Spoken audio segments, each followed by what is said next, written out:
बोलो भारत माता की, बोलो भारत माता की, भारत माता की, बोलो भारत माता की, भारत माता की।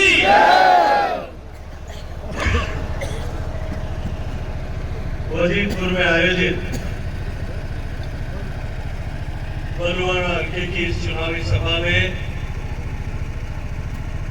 मंच पर आसीन इस हल्के की भारतीय जनता पार्टी की प्रत्याशी, आप सबकी छोटी बहन, आप सबके परिवार की बेटी आदरणीय वंदना जी, मंच पर आसीन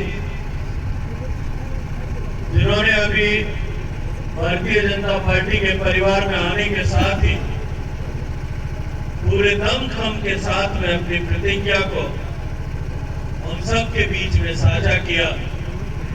आदरणीय हरदेव मेघ जी, मंच पर आसीन पूर्व विधायक और जिनके घर में आज बैठकर हम सब जहां बात कर रहे हैं, श्रद्धेय doctor Ram Kumar ji, x chairman आदरणीय सोनलाल जी, आदरणीय वेद प्रकाश जी, आदरणीय प्रहलाद ताप जी, मंच पर आसीन मंडल अध्यक्ष आदरणीय मदन लोकवाल जी, मंडल अध्यक्ष विशाल विश्नोई जी, आदरणीय डॉक्टर रूपाराम जी, जिला अध्यक्ष ओबीसी मोर्चा आदरणीय सुरेंद्र जी, युवा मोर्चा के उपाध्यक्ष आदरणीय नगीन गोयल जी, बलवाना हल्के के इंचार्ज आदरणीय सुबोध वर्मा जी, जिला परिषद के डायरेक्टर आदरणीय सीताराम जी, आदरणीय गंगाजल मजीठिया जी,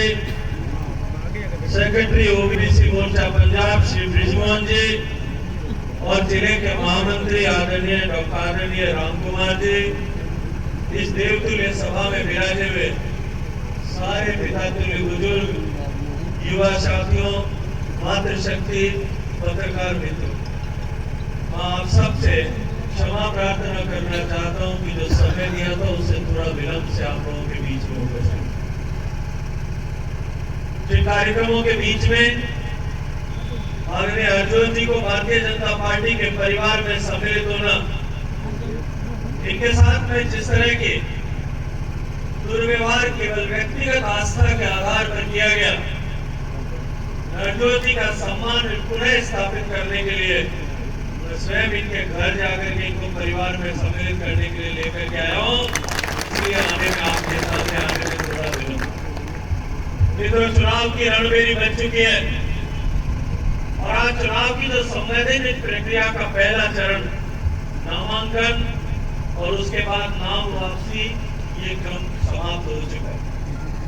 आज से लेकर के 20 तारीख तक जब मतदान होगा, उस 20 तारीख को पंजाब का भविष्य का निर्धारण आप सब लोगों के हाथ से होने वाला है। अनेक राजनीतिक पार्टियां यहाँ चुनाव लड़ रही हैं। कांग्रेस पार्टी यहाँ सरकार में पिछले 5 साल में कांग्रेस पार्टी के इस शासन में जिस तरह के हालात पंजाब में हुए, जिस तरह से भय, भूख और भ्रष्टाचार की राजनीति यहाँ पंजाब में की गई, माफिया का राज जिस तरह से पंजाब में फैला है, शराब माफिया, ड्रग माफिया, नशा माफिया, रेता माफिया और इसके अलावा पता नहीं कौन कौन से माफिया यहाँ काम करते हैं।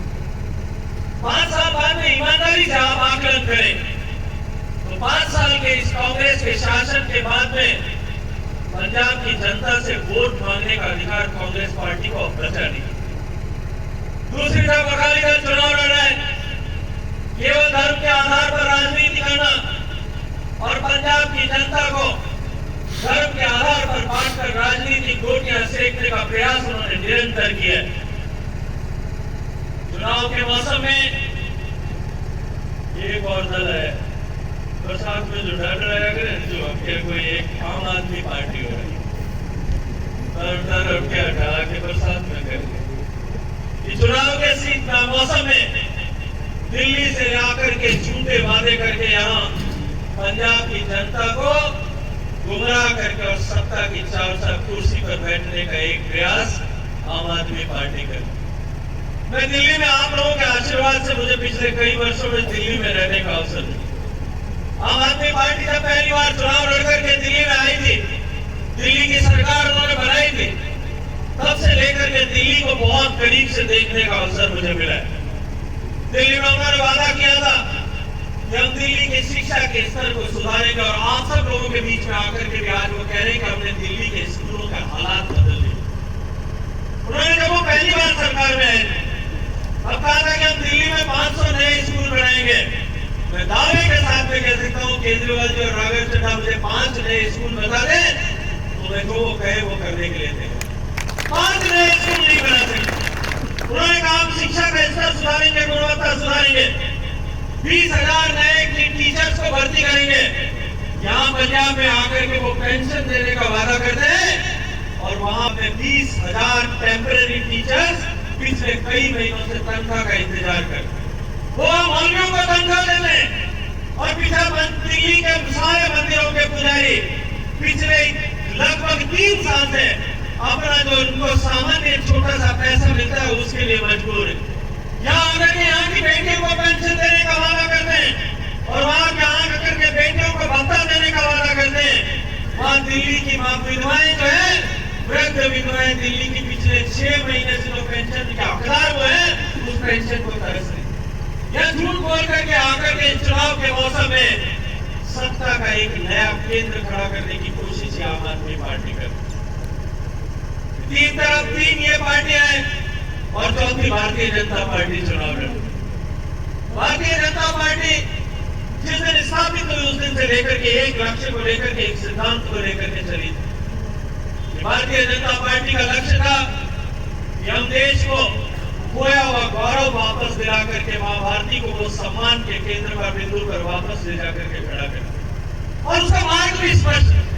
दीनदयाल जी ने, श्यामा प्रसाद जी ने भारतीय जनता पार्टी की स्थापना की, उस समय से मार्ग सुनिश्चित किया था कि भारतीय जनता पार्टी समाज में अंतिम पंक्ति में खड़े हुए व्यक्ति के जीवन में परिवर्तन ला करके समाज के गांव, गरीब, किसान, पीड़ित, शोषित, वंचित इनके जीवन में परिवर्तन ला करके उनको बराबरी के स्तर पर ला करके और भारत का कल्याण करने के लिए काम करेंगे।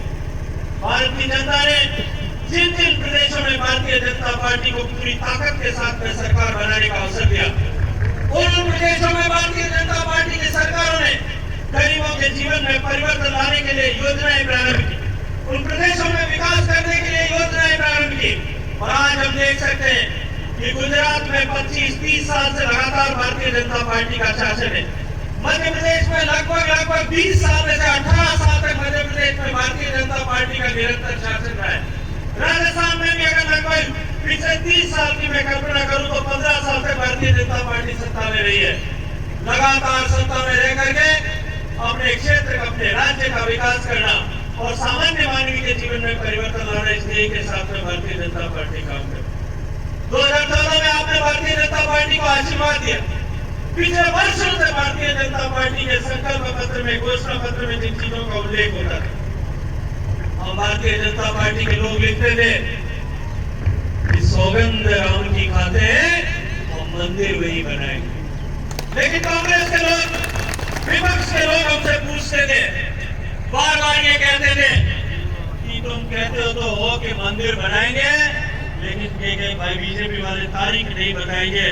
तो मैं आप सबका अभिनंदन करता हूँ, आप सबके चरणों में प्रणाम करता हूँ कि आपने भारतीय जनता पार्टी का कमल खिला करके भेजा। भारतीय जनता पार्टी को आप जो है मोदी जी की ताकत बढ़ाई। आज हम सब लोग सौभाग्यशाली हैं कि जिस राम जी के मंदिर के लिए, भगवान का घर बने, उसके लिए 450 साल तक जो संघर्ष हुआ, लाखों लोगों ने जिसके लिए कुर्बानी दी, लाखों नाम लोगों ने जिसके लिए अपना जीवन समर्पित कर दिया, हम सौभाग्यशाली हैं कि हमारे उस एक वोट की ताकत से भगवान श्री राम का मंदिर बन रहा है। और हम सौभाग्यशाली हैं कि आने वाले 3 साल में उस भगवान राम के शिखर मंदिर के शिखर पर फहराती हुई ध्वजा का हम दर्शन कर पाएंगे। भारतीय जनता पार्टी वादा करने वाली पार्टी है और वादा निभाने वाली पार्टी भी। हमने वादा किया था जब भारतीय जनता पार्टी की स्थापना हुई उससे पहले जनसंघ की स्थापना के समय में भी हमने वादा किया था कि जो भूल आजादी के समय में नेहरू जी ने की थी और जिस भूल के कारण से इस पंजाब के बेटों को, राजस्थान के बेटों को, देश के कोने कोने से खेत में काम करने वाले किसान के परिवार के बेटों को जिस कश्मीर में अपना खून देना पड़ा था, कश्मीर की घाटी खून से लाल हो गई थी, उस आतंकवाद के बीज को समाप्त करेंगे, 370 को समाप्त करेंगे, 35 को समाप्त करेंगे। जब मोदी जी ने 2019 में आपने आशीर्वाद दिया और मोदी जी ने 370 समाप्त करने की चर्चा प्रारंभ की थी, कश्मीर में आतंकवादी धमकी दे रहे थे कि अगर कश्मीर में 370 से छेड़छाड़ की गई तो हम कश्मीर का दरवाजा मुजफ्फराबाद की तरफ, पाक अधिकृत कश्मीर की तरफ खोल दें। आतंकवादी धमकी दे रहे थे। वहां सत्ता में रही पार्टियां, वहां पर मुफ्ती सईद, उनकी बेटी महबूबा, वो धमकी दे रही थी कश्मीर की धरती जो है वो खून से लाल हो जाएगी, आतंकवाद का दौर वापस हो जाएगा। आतंकवादी धमकियां दे रहे थे कि अगर कश्मीर में 370 से छेड़छाड़ की, देश में आतंकवाद की आग लग जाएगी और आतंकवाद की तपिश से देश जलने लगेगा। ये तो आपके एक वोट की ताकत की, आपने ठीक जगह पर एक वोट दिया, एक भी गोली चलाने की जरूरत नहीं पड़ी। 370 और 335 भारतीय जनता पार्टी जो वादा किया था वो वादा हमने निभाया। इससे पीछे ले जाना चाहते 2014 में जब आपने आशीर्वाद दिया और भारतीय जनता पार्टी की सरकार नरेंद्र मोदी जी के नेतृत्व में बनाई, पूरी ताकतवर सरकार बनाई, देश में पहली बार गैर कांग्रेसी सरकार को पूर्ण बहुमत के साथ में काम करने का आपने आशीर्वाद दिया। उसका परिणाम था सत्ता की कुर्सी पर, प्रधानमंत्री की कुर्सी पर बैठने से पहले नरेंद्र मोदी ने कहा कि मेरी सरकार गांव, गरीब, किसान, पीड़ित, शोषित, वंचित इन सबके जीवन में परिवर्तन लाने के लिए काम करे। मैं विस्तार में नहीं जाना चाहता, लेकिन सामान्य मानवी के जीवन में परिवर्तन लाने के लिए, गरीब को घर मिले उसके लिए योजना, घर में शौचालय हो उसके लिए योजना, घर में पीने का पानी पहुंचे उसके लिए योजना, घर में बिजली हो उसके लिए योजना, घर में बैंक का खाता खुले उसके लिए योजना, हर घर में गैस का चूल्हा हो उसके लिए उज्ज्वला योजना, और उसके बाद में हर गांव में इंटरनेट हो, हर गांव में सड़क पहुंचे, हर गांव में अस्पताल बने, इसके लिए योजनाएं बना करके देश की सरकार काम कर रही है। आज दुनिया इस बात को स्वीकार करती है कि नरेंद्र मोदी जी के नेतृत्व में इस सरकार ने सामान्य मानवी के जीवन में परिवर्तन लाने में सफलता प्राप्त की। मित्रों, जो वादा किया उन वादों पर खरा उतरने वाली सरकार, मैं आप सबसे आग्रह करना चाहता हूँ, भारतीय जनता पार्टी पंजाब में पहली बार उस पिंजरे से बाहर निकल करके अपने पंख फड़फड़ा करके आसमान में उड़ने के लिए तैयार है। आप लोगों से सबसे मैं सहयोग और समर्थन की उम्मीद मांगता हूं कि जो लोग यहाँ बैठे, मैं जानता हूं इनमें से बहुत संख्या लोगों, आपका प्रभाव केवल इस बलवान हल्के तक नहीं है। मैं आप सबको जो मंच पर बैठे हैं, मंच के सामने बैठे, उन सबको जिम्मेदारी देने के लिए आया हूँ। समाज पर भरोसा भारतीय जनता पार्टी ने किया है, समाज की बेटी को टिकट दिया है। भारतीय जनता पार्टी के प्रत्याशियों को अबोहर में, फाजिल्का में, बलवाना में, जलालाबाद में और फिरोजपुर तक जिताने की जिम्मेदारी आप सब लोगों को उठानी पड़ेगी। भारतीय जनता पार्टी घर घर में, गांव गांव में जाकर के 15 दिन तक कमल खिलाने के लिए आप सबको परिश्रम करना है। ये जिम्मेदारी आपको देने के लिए मैं आप सब लोगों के बीच में, मैं बहुत लंबे विस्तार में चर्चा नहीं करना चाहता। अभी मुक्तसर में जाकर के भी मुझे एक कार्यक्रम करना है। मैं आप सबसे अनुरोध करना चाहता हूँ। अभी जब मुझे बात कर रहे थे तब कहा कि हमारे गांव में पीने के पानी की समस्या है। माननीय मोदी जी ने संकल्प किया है कि 2024 तक हर घर तक पीने का पानी पहुंचे। जब माननीय मोदी जी ने शौचालय बनाने की कल्पना की, लाल किले के प्राचीर पर खड़े होकर के कहा था, आजादी के 70 साल बीत जाने के बाद में भी देश में केवल 38% घरों तक शौचालय की सुविधा थी। 62% घर, लगभग 60 करोड़ पर जनसंख्या और 30 करोड़ महिलाओं को नित्य प्रतिदिन अपनी गरिमा के साथ में समझौता करना पड़ता था। आज वो समस्या समाप्त हुई है। जब मोदी जी ने लाल किले के प्राचीर से कहा कि हर घर तक बिजली पहुंचाएंगे, 4 करोड़ घर हिंदुस्तान में 18,000 गांव ऐसे थे जहां बिजली नहीं थी। आज एक भी घर ऐसा नहीं है जहां बिजली नहीं पहुंची। माननीय मोदी जी ने जिस दिन संकल्प किया कि देश के हर घर तक पीने का पानी पहुंचाएंगे, देश के 19 करोड़ घरों में से केवल 3 करोड़ घरों तक पीने का पानी पहुंचता था। आज आप लोगों के आशीर्वाद से कोरोना की आपदा के होते हुए भी 2 साल के इस कालखंड में माननीय मोदी जी के नेतृत्व में काम करते हुए हमने 6 करोड़ नए घरों तक पीने का पानी पहुंचाया है। मैं आपको विश्वास के साथ में कहता हूँ, मैं आपको पूरे भरोसे और जिम्मेदारी के साथ में कहता हूँ, आप कमल खिलाइए। आने वाले 6 महीने में इस पूरे हल्के के एक भी घर ऐसा नहीं होगा जिसकी मां बहन को पीने का पानी लेने के लिए घर से बाहर जाना पड़े। पानी का कोई संकट हो, पीने का गुणवत्ता का पानी, पीने का बढ़िया क्वालिटी का पानी नित्य नियमित निरंतर रूप से इस गांव के आज क्षेत्र के प्रत्येक घर तक पहुंचे, इस बात का भरोसा और विश्वास में आपको दिलाने के लिए है। मित्रों, कोरोना की आपदा आई, पूरा देश और दुनिया कोरोना की आपदा से ग्रसित, पूरी दुनिया ग्रसित, पूरी दुनिया में हाहाकार मचा। जब कोरोना की आपदा आई तब माननीय प्रधानमंत्री जी ने हम सब मंत्रिमंडल के सहयोगियों को कुछ दायित्व दिए और कहा कि अलग अलग प्रदेशों में अपने कार्यकर्ताओं से, अपने पार्टी के वर्कर से बात करो, अपने लोगों से चर्चा करो, उनका क्या समस्या है, क्या संकट है, क्या चुनौतियां हैं, उनके सामने धरातल पर काम करते हो उसकी चर्चा करो। मुझे पंजाब की सौभाग्य से जिम्मेदारी मिली। मैं पंजाब के कार्यकर्ताओं से एक दिन बात कर रहा था, मुझे एक युवा मोर्चा के कार्यकर्ता ने पूछा, भाई साहब वो टीका कब तक आ जाएगा? ये टीका जो है कोरोना का कब तक आ जाएगा? ये अप्रैल 2020 की बात है, जब भारत में कोरोना आया ही आया था। पूरी दुनिया घबराई हुई थी, दुनिया में कहीं भी टीके की बात नहीं हुई थी। मैंने उस दिन कहा था ये मोदी जी की सरकार है, पोलियो का टीका आने में हिंदुस्तान में 75 साल लगे थे। जिस दिन बना उसके 75 साल बाद में आया था। टिटनेस का टीका 54 साल बाद में भारत में आया था।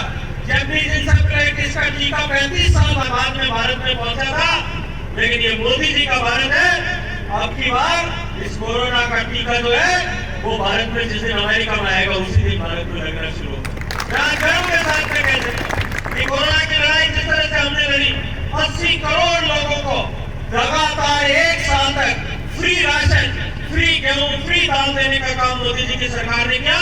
और दूसरी तरफ 175 करोड़ टीके जो है वो फ्री लगा करके इस तीसरी भयानक आपदा का तीसरा दौर जो था उससे आज देश सुरक्षित बच करके निकला है, उसको निकालने का काम माननीय मोदी जी ने। मोदी जी का हाथ मजबूत करने के लिए, इस पंजाब के भविष्य के लिए, पंजाब में जिस तरह के हालात है, पंजाब में जिस तरह से अराजकता का माहौल है, पंजाब में जिस तरह के धार्मिक उन्माद फैला करके पंजाब को आपस में तोड़ने का और पंजाब की श्रद्धाओं को बिखेरने का प्रयास किया जा रहा है, इसको रोकने का अगर आप चाहते हो और अपने बच्चों का सुनहरा भविष्य चाहते हो, अपने खेतों में अगर पानी ठीक से मिले, किसानों के खेत के साथ में पानी के रूप में अन्याय न हो, तेल पर बैठे लोगों को ठीक से पानी मिले, यदि इन सारी व्यवस्थाओं को ईमानदारी के साथ में आगे बढ़ाना चाहते हैं तो भारतीय जनता पार्टी का कमल यहाँ से खिलाइए, मोदी जी की ताकत को यहाँ से बढ़ाइए और पंजाब में कमल खिलेगा। तो आप ये तय मानिए कि पंजाब से तो गति आंधी शुरू होगी।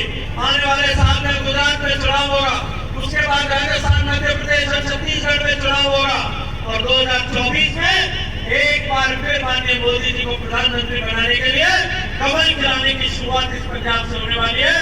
मैं आप सबको बहुत सारी शुभकामनाएं देते हुए आदरणीय नेक साहब आज हमारे साथ परिवार में जुटे और इन्होंने पूरी जिम्मेदारी के साथ में कहा है कि मैं आपकी बात कमल खिलाने के लिए मैं जिम्मेदारी लेता हूँ। इसका मैं अभिनंदन करते हुए आप सबको एक बार फिर बुलाव देना चाहता हूँ कि केवल बलवाना तक हमारी ताकत नहीं है, अभी तो इस पूरे क्षेत्र में भारतीय जनता पार्टी का कमल खिलाने की जिम्मेदारी लेकर के आप सब लोग जुटेंगे। ऐसी आशा और अपेक्षा के साथ में यदि आप सब लोग मेरी बात से सहमत, बोलो भारत माता की जय, भारत माता की जय। इंडिया के माथे में साक्षी राख और एक बात को ग्रहण कर राजपूत नामों पर, और वो है इस परिवार को, समाज को एक भी आदमी की ताकत जो है वह भारतीय जनता पार्टी को बाकी नहीं रहनी चाहिए। भारतीय जनता पार्टी को कमल खिलाऊंगा, 15 दिन तक काम करें, ये भरोसा है।